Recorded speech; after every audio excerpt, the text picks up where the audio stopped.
السلام علیکم۔ کیسے ہیں آپ سب؟ امید ہے آپ سب لوگ خیریت سے ہوں گے۔ تو آج ہم آب حیات کی ایپیسوڈ 88 سٹارٹ کریں گے۔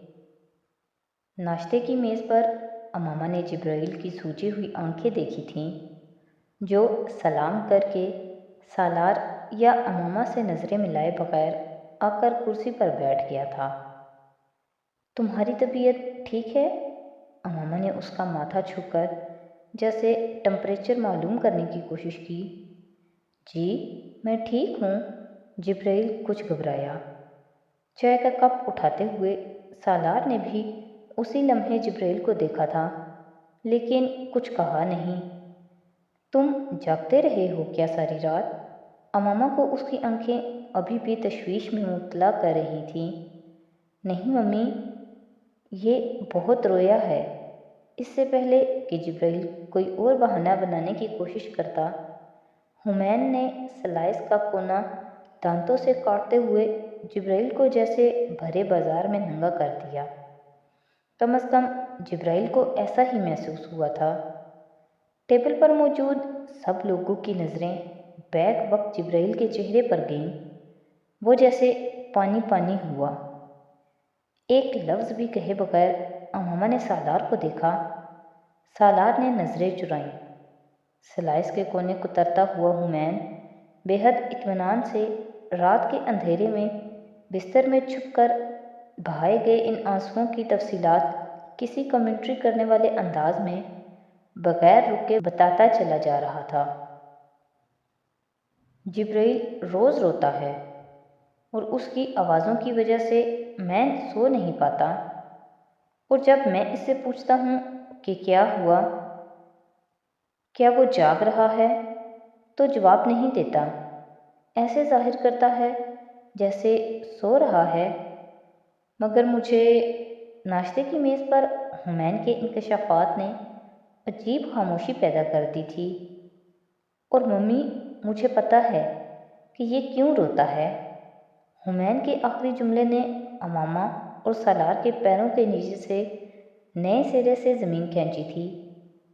لیکن میں یہ بتاؤں گا نہیں، کیونکہ میں نے جبرائیل سے پرومس کیا ہے کہ میں کسی سے اس کو شیئر نہیں کروں گا۔ میں کسی کو پریشان نہیں کرنا چاہتا۔ حمین نے اعلان کرنے والے انداز میں ان کو چونکا دیا اور دہلا دیا۔ سالار اور امامہ کی سمجھ میں نہیں آیا کہ وہ کیا رد عمل ظاہر کریں۔ میں نہیں روتا۔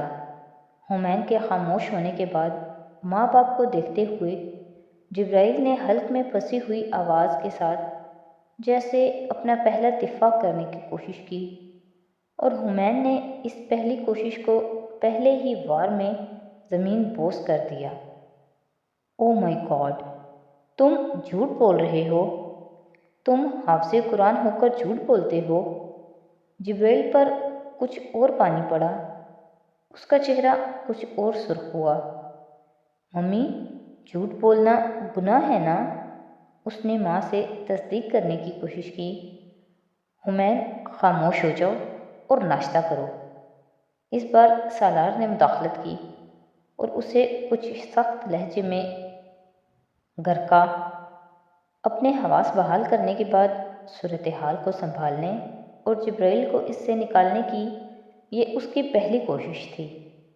امامہ اب سرد ہاتھوں سے وہاں بیٹھی جبرائیل کو دیکھ رہی تھی۔ ناشتہ ختم کرنے تک سالار نے حمین کو دوبارہ اس کے احتجاج کے باوجود منہ کھولنے نہیں دیا۔ ان چاروں کو پورچ میں کھڑی گاڑی میں بٹھانے اور ڈرائیور کے ساتھ اسکول بھیجنے کے بعد امامہ سالار کے پیچھے اندر آ گئی تھی۔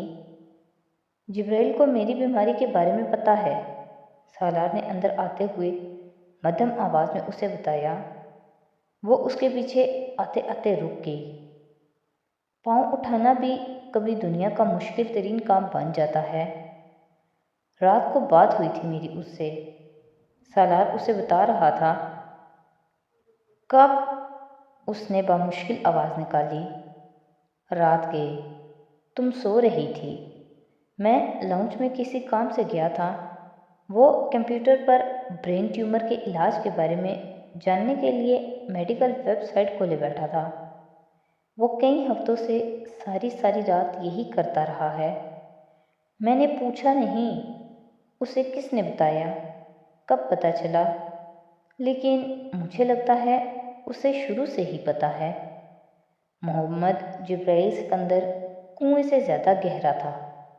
وہ ماں باپ کے ساتھ ایک بار پھر ایک بے آواز تماشائی کی طرح ان کی زندگی کی تکلیف اور اذیت کو جھیل رہا تھا۔ اس نے تم سے کیا کہا؟ امامہ کے حلق میں اٹکی چیز آنسوؤں کے گولے میں بدلی۔ بابا، میں آپ کو مرتے ہوئے نہیں دیکھ سکتا۔ مدھم آواز میں سالار کے جواب نے ایک نشتر کی طرح اسے کاٹا تھا۔ اس نے تم سے وہ کہا جو میں کہہ نہ سکی۔ سالار نے اپنے کندھے پر اس کے ہاتھوں کی نرمی اور اس کے لفظوں کی گرمی کو بیک وقت محسوس کیا۔ میں کچھ ہفتوں تک آپریشن کروا رہا ہوں۔ 2 ہفتوں میں یہاں سے واپس پاکستان جائیں گے۔ تم لوگوں کو وہاں چھوڑ کر پھر امریکہ جاؤں گا سرجری کے لیے۔ مجھے تمہیں ایک کام سونپنا ہے امامہ، سالار نے امامہ سے کہا۔ کیا؟ وہ رندی ہوئی آواز میں بولی۔ ابھی نہیں بتاؤں گا، آپریشن کے لیے جانے سے پہلے بتا دوں گا۔ سالار، مجھے کوئی کام مت دینا، کچھ بھی۔ وہ رو پڑی۔ کوئی بڑا کام نہیں ہے، میں کوئی آسان کام بھی نہیں کرنا چاہتی، اس نے سر جھٹکتے ہی بے بسی سے کہا۔ وہ ہنس پڑا۔ اپنی آٹو بایوگرافی لکھ رہا ہوں پچھلے کچھ سالوں سے، سوچتا تھا بڑھاپے میں پبلش کرواؤں گا۔ وہ خاموش ہوا، پھر بولنے لگا۔ وہ نامکمل ہے ابھی، لیکن تمہارے پاس رکھوانا چاہتا ہوں۔ یہ چاروں ابھی بہت چھوٹے ہیں۔ مجھے نہیں پتا آپریشن کا کیا نتیجہ نکلے گا۔ مجھے یہ بھی نہیں پتا کہ آگے کیا ہونے والا ہے، لیکن پیچھے جو کچھ ہو چکا ہے وہ لکھ چکا ہوں میں، اور جانتا ہوں تم اسے ان چاروں کے لیے اپنے پاس محفوظ کر لو۔ وہ اس سے کھل کر یہ نہیں کہہ پایا تھا کہ اس کے مرنے کے بعد وہ اس کے بچوں کے ہوش سنبھالنے پر ان سے ان کے باپ کا تعارف انہی کے لفظوں میں کرائے۔ کتنے چیپٹرز ہیں اس کتاب کے؟ اس نے نہ چاہتے ہوئے بھی پوچھا۔ 37 سال کی عمر میں پہلا چیپٹر لکھا تھا، پھر ہر سال ایک چیپٹر لکھتا رہا ہوں۔ ہر سال ایک لکھنا چاہتا تھا۔ زندگی کے پہلے 5 سال، پھر اگلے سال، پھر اس سے اگلے۔ ابھی زندگی کے صرف 40 سال ریکارڈ کر پایا ہوں۔ وہ بات کرتے کرتے رکا۔ چیپٹر گنوائے بغیر وہ عمر گنوانے بیٹھ گیا تھا۔ 40 کے بعد بھی تو زندگی ہے، 41، 42۔ وہ بات کرتے کرتے اٹکی۔ وہ جو ہے اسے میں ڈاکومنٹ نہیں کرنا چاہتا۔ تم کرنا چاہتی ہو تو کر لو۔ کہاں ہے کتاب؟ وہ یہ سب نہیں پوچھنا چاہتی تھی، پھر بھی پوچھ رہی تھی۔ اسی کمپیوٹر میں ہے۔ وہ کمپیوٹر آن کرنے لگا اور ڈیسک ٹاپ پر پڑے ایک فولڈر کو کھول کر اس نے امامہ کو دکھایا۔ فولڈر کے اوپر ایک نام چمک رہا تھا، تاش۔ تاش؟ امامہ نے رندی آواز میں پوچھا۔ نام ہے میری آٹو بایوگرافی کا۔ وہ اب اسے فائلز دکھا رہا تھا۔ انگلش میں لکھی جانے والی آٹو بایوگرافی کا نام اردو میں رکھو گے؟ وہ اس کا چہرہ دیکھ رہی تھی۔ میری زندگی کو اس لفظ سے زیادہ بہتر کوئی بیان نہیں کر سکتا۔ کیا فرق پڑتا ہے؟ تم لوگوں کے لیے لکھی ہے، تم لوگ تو سمجھ سکتے ہو تاش کیا ہے۔ وہ صفحات کو سکرول ڈاؤن کر رہا تھا۔ لفظ بھاگتے جا رہے تھے، پھر غائب ہو رہے تھے، بالکل ویسے ہی جیسے اس کی زندگی کے سال غائب ہوئے تھے۔ پھر وہ آخری صفحے پر جا رکا تھا۔